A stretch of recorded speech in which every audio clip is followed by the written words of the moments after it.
Sesuai dengan fakta sejarah, zaman dahulu terdapat 4 kekuatan: VOC, Inggris, Portugis, dan Mataram. Keempatnya adalah kekuatan besar di Nusantara.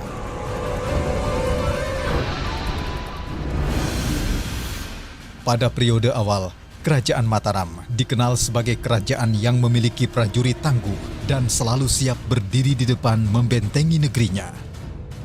Siapakah orang di balik kekuatan besar Mataram tersebut?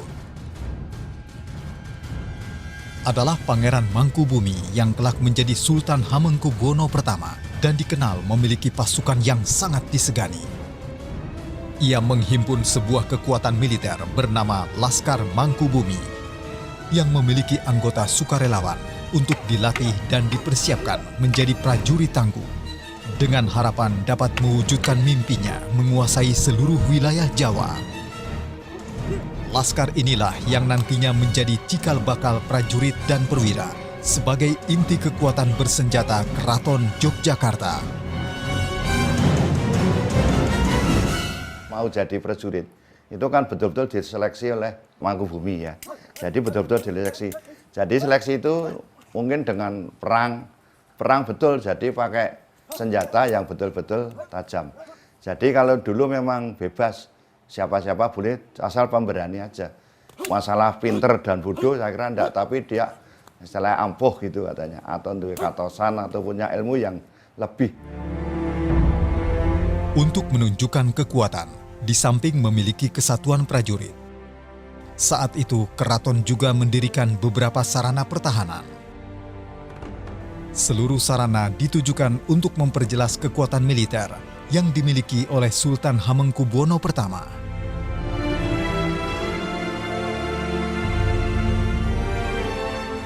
Sekitar tahun 1758 Masehi, Sultan Hamengkubuwono I membangun sebuah istana air yang menakjubkan di sebelah selatan dan barat istana yang diberi nama Taman Sari atau Water Castle. Taman Sari itu dibuat sedemikian rupa sehingga kalau ada musuh datang itu permukaan dari Taman Sari itu semua bisa menjadi air, dan ada lorong-lorong di bawah tanah yang menuju ke luar kota. Dengan demikian, kalau ada apa-apa, raja beserta keluarganya, serta beberapa orang yang diperlukan harus mengungsi, lewat jalan itu bisa sampai ke luar kota. Jadi pada prinsipnya beliau itu adalah bahwa di dalam bersenang-senang, ya itu, jangan sampai lupa terhadap masalah-masalah kewaspadaan. Hal itu tidak menjadikan Sultan Hamengkubuwono I berpuas diri. Ia kemudian mendirikan benteng pertahanan atau baluwarti yang mengelilingi area Cepuri Kedaton, dilengkapi dengan jagang atau parit di sisi luarnya. Pembangunan pertahanan semacam ini sudah ada sejak zaman Mataram Islam. Dalam waktu kurang dari 2 minggu, benteng megah telah berdiri dan kemungkinan dikelilingi oleh 12 meriam hasil kesepakatan dengan Belanda. Benteng tersebut memiliki tinggi 3,5 meter dan tebal lebih dari 4 meter dengan panjang 1 kilometer. Di luar tembok dikelilingi jagang dengan luas 4 meter dan kedalaman 3 meter. Di keempat sudut benteng terdapat gardu sebagai tempat pengintai musuh. Rupanya ini juga mengambil tipe bangunan benteng di Eropa, yaitu ada benteng fisik itu dibuat, dan kemudian yang mengelilingi keraton, kemudian dibuat pintu-pintu, ya pintu-pintu yang menghubungkan tadi yang ada dalam keraton dan luar keraton, ya gate ya itu. Nah, lalu di luar tembok benteng itu dibuat selokan atau parit-parit yang dalam, ya. Sebetulnya itu sistem Eropa. Nah, sehingga musuh tidak bisa menjangkau ke temboknya itu karena ada parit yang dalam. Nah, oleh karena itu nanti di pintu-pintu gate-gate yang di sini ada 4 itu dibuat jembatan. 20 Juni 1812, pertahanan keraton dapat ditembus pasukan Inggris. Terjadi penyerbuan besar-besaran yang menyebabkan keraton dirampas habis-habisan. Akibatnya Sultan Hamengkubuwono II diturunkan dari tahta dan diasingkan. Itu memang sangat sangat mengecewakan dan mengerikan sebetulnya. Korbannya cukup banyak. Nah, itu di sini ini ada bentengnya yang dipakai oleh Inggris di sini, di sebelah sini. Kalau mau melontarkan meriam itu tinggal dekat sekali sebetulnya, ya dekat sekali. Nah, pada waktu itu memang ini arahnya dari utara. Maka Inggris waktu itu yang pertama kali adalah menghancurkan pojok ini, timur utara, sehingga di sini hancur sama sekali. Kemudian pasukan Inggris itu juga lewat Sungai Code itu terus ke utara, ke selatan, lalu belok ke barat lagi, kemudian menyerang dari belakang. Juga di Plengkung Madyosuro. Plengkung Madyosuro itu ini juga digempur habis-habisan di sini. Karena pasukan Mataram Ngayogyakarta itu banyak bertahan di sini dan di sini banyak sekali korbannya. Dan ini memang jebol pada waktu itu juga, ya. Dan akhirnya Sri Sultan tertangkap dan dibuang ke Penang pada waktu itu.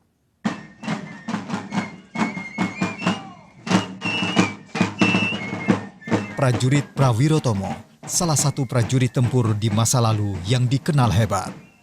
Pada masa Sultan Hamengkubuwono I, prajurit ini selalu memenangkan pertempuran sehingga diberi nama Prawirotomo, artinya perwira yang utama. Secara filosofis, Prawirotomo bermakna pasukan yang pemberani dan pandai dalam setiap tindakan, selalu bijak walau dalam suasana perang. Kalau Prawirotomo itu kan ya pasukan tempurnya, tugasnya tempur menjaga keamanan di lingkungan sebelah utara selatan. Ya semua sebetulnya itu semua itu yang pasukan tempur semua, tapi yang untuk diterjunkan dulu istilahnya prajurit-prajurit tertentu. Keterlibatan prajurit Prawirotomo dalam perang melawan penjajah mendapat perhatian dari Sultan. Mereka diberi hadiah sepetak tanah di bagian selatan keraton. Sekitar abad 19, kawasan tersebut telah menjadi perkampungan yang dihuni oleh sekelompok prajurit Keraton Yogyakarta. Yang pada akhirnya kawasan tersebut dinamakan Kampung Prawirotaman. Alkisah dari mulut ke mulut, di kampung itu terdapat terah-terah keturunan prajurit Prawirotomo yang namanya menggunakan prawiro. Bisa dikatakan mereka berperan besar hingga terbentuknya Kampung Prawirotaman. Kampung prajurit itu terus berkembang hingga sempat dijuluki Kampung Batik di masanya. Pertanyaannya adalah, bagaimana bisa dari kampung prajurit lalu menjadi kampung batik? Kakek nenek buyut saya itu waktu datang ke Prawirotaman kemudian menjadi pengusaha di sini, mereka kemudian mengundang kakak-kakaknya, adik-adiknya. Lalu kemudian kalau seperti saya itu dari Terah Suroprawiro, kakek buyut saya namanya Suroprawiro, tapi kakek saya juga namanya Suroprawiro juga. Kemudian ada saudaranya nenek buyut saya, ada yang namanya Mangun Prawiro, itu kemudian ada Terah Mangun Prawiro, kemudian ada lagi yang namanya dari Singo Prawiro juga ada. Itu mereka menjadikan ada beberapa terah di Prawirotaman. Pada umumnya, usaha batik dimulai oleh orang-orang yang pekerjaannya berhubungan erat dengan kesultanan. Jabatan-jabatan mereka waktu itu merupakan status terpandang dalam masyarakat Yogyakarta. Pembuatan batik tulis dahulu dikerjakan oleh istri-istri para abdi dalam, prajurit, dan pegawai kesultanan lainnya sebagai pekerjaan sambilan. Lama-kelamaan pekerjaan membatik ini berubah menjadi mata pencarian pokok bagi mereka. Awal abad ke-20, sekitar tahun 1920-an, industri batik di Jawa mengalami masa kejayaannya. Selain batik tulis yang terus berkembang, ditemukan teknik cap sebagai teknik baru pada proses pembuatan batik. Prawiro Taman adalah salah satu daerah yang kemudian terkenal akan batik capnya. Munculnya pewarna kimia yang diimpor dari Inggris serta Jerman membuat biaya produksi batik menurun. Hal ini mempersingkat waktu pembuatan dan batik mulai dapat diproduksi secara massal. Permintaan akan batik pun semakin meningkat. Untuk memenuhinya, Juragan Batik mempekerjakan banyak perajin atau buruh dari penduduk pedesaan sekitarnya. Salah satu batik yang berkembang di Prawiro Taman adalah batik yang dikenal dengan nama batik Sodagaran. Batik Sodagaran itu tercipta sebetulnya karena sebetulnya para saudagar itu kan mampu membeli batik yang bagus. Akan tetapi itu tadi, di keraton ada batik larangan. Nah, supaya dia bisa pakai batik-batik yang bermotif bagus tapi tidak dilarang. Lalu dia memberi variasi pada batik larangan itu, dan batiknya itu disebut batik Sodagaran. Cirinya yaitu warna selain biru, coklat, dan hitam, putih. Selain itu, jadi ada tambahan variasi warna lain. Kemudian yang kedua, itu dia ada selendang. Ya, biasanya kalau batik keraton itu tidak pernah pakai, putri-putri keraton itu nggak pernah pakai selendang. Tapi para saudagar itu pakai selendang.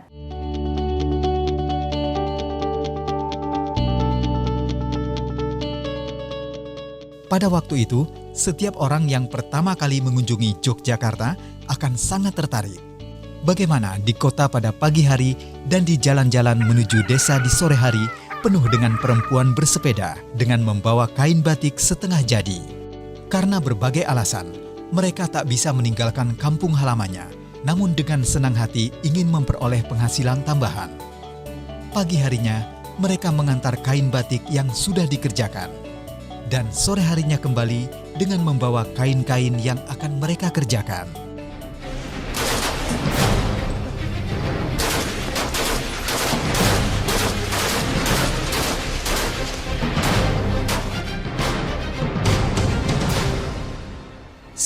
Desember 1948, Yogyakarta diserang dalam peristiwa agresi militer kedua oleh Belanda yang membonceng sekutu.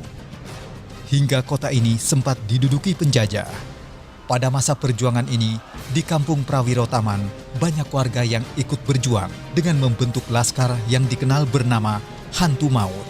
Laskar yang ditakuti Belanda karena taktik gerilyanya.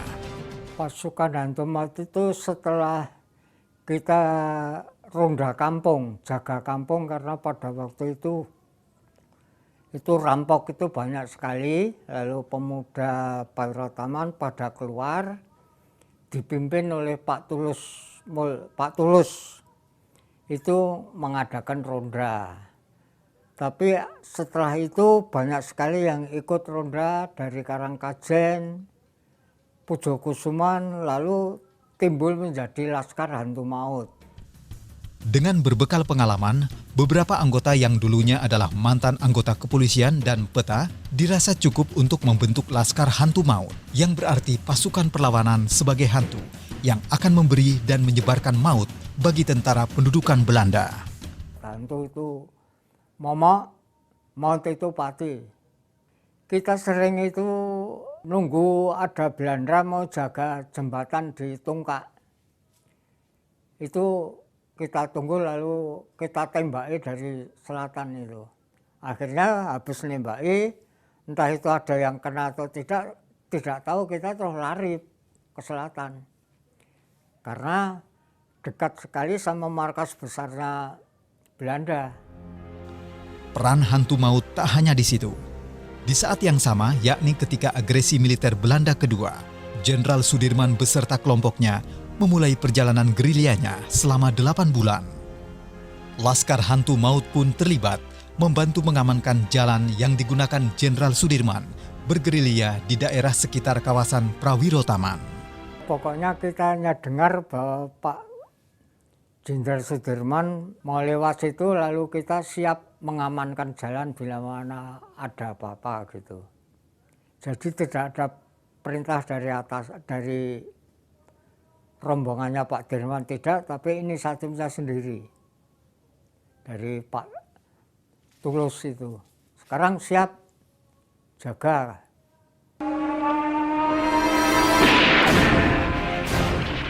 1 Maret 1949 terjadi serangan secara besar-besaran untuk merebut kembali Yogyakarta dari tangan penjajah. Peristiwa ini menjadi salah satu bukti perjuangan panjang Indonesia hingga akhirnya berhasil merebut kedaulatannya kembali. Sejak itu, pemerintah berupaya untuk menciptakan sistem perekonomian yang mengarah pada pembangunan perekonomian masyarakat.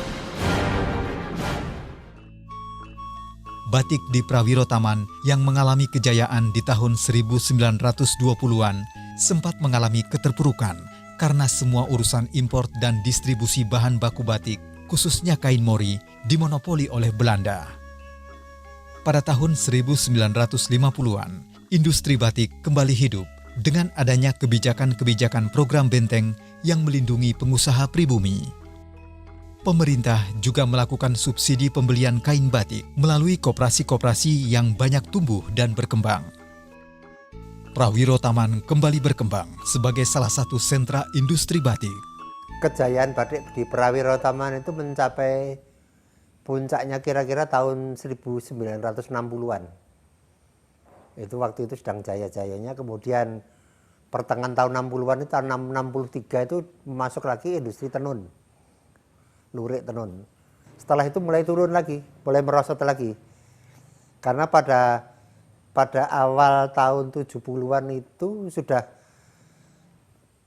orang-orang di desa yang menggunakan hasil kerajinan batik dari Kampung Prawiro Taman, itu mereka kaum wanitanya sudah tidak mau lagi menggunakan kain. Mereka pakai rok. Kemudian setelah itu ada lagi industri batik printing yang tekstil motif batik.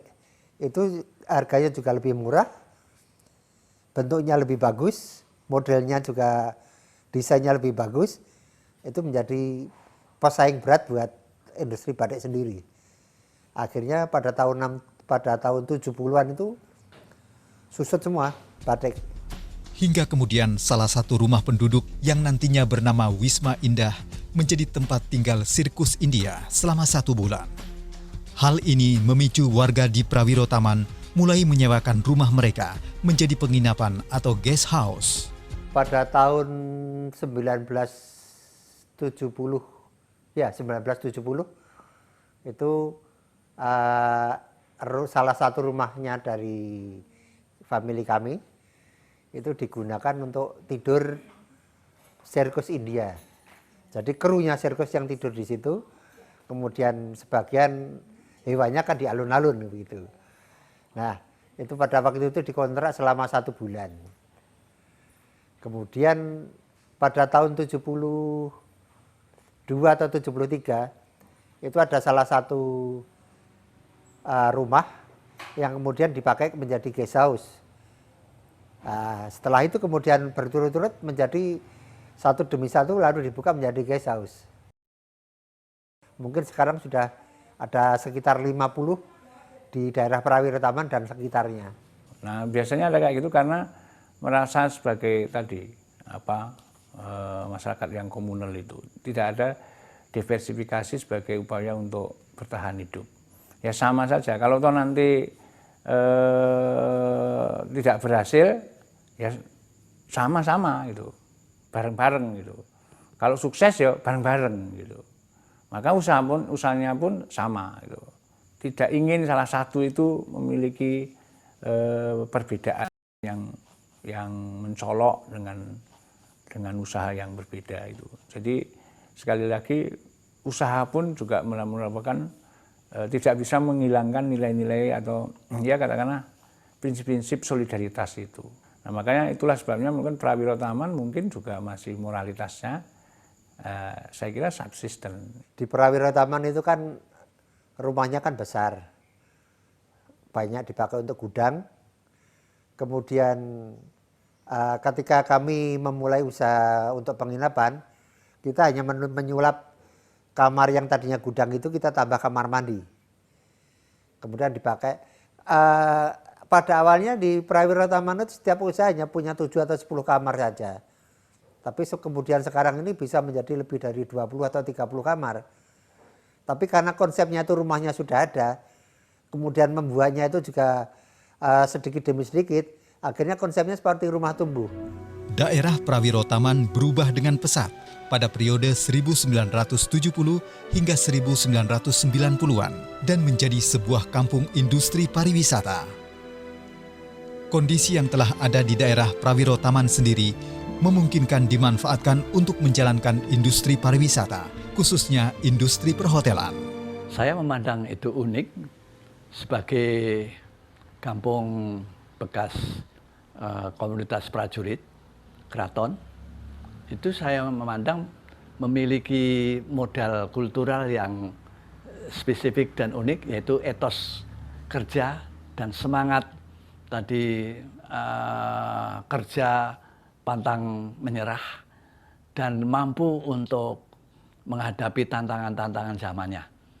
Yaitu terbukti Prawiro Taman yang pada waktu tahun 1950-an pernah mencapai perkembangan menjadi pusat industri dan lahir para industriawan yang merupakan bekas keturunan dari prajurit ini.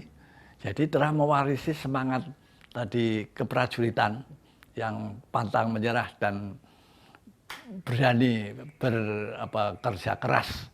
Harapan saya Prawiro Taman ini bisa berkembang menjadi kampung turis yang betul-betul dikenal oleh wisatawan mancanegara maupun wisatawan Nusantara sebagai daerah atau tempat untuk tinggal sementara, menginap di Prawiro Taman, kemudian mereka melakukan perjalanan wisatanya di sekitar Jogja.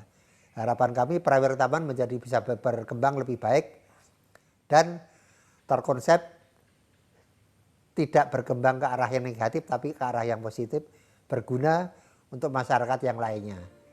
Prajuritnya, lalu batiknya, hingga eksistensi keberadaan Prawiro Taman sebagai kampung turis.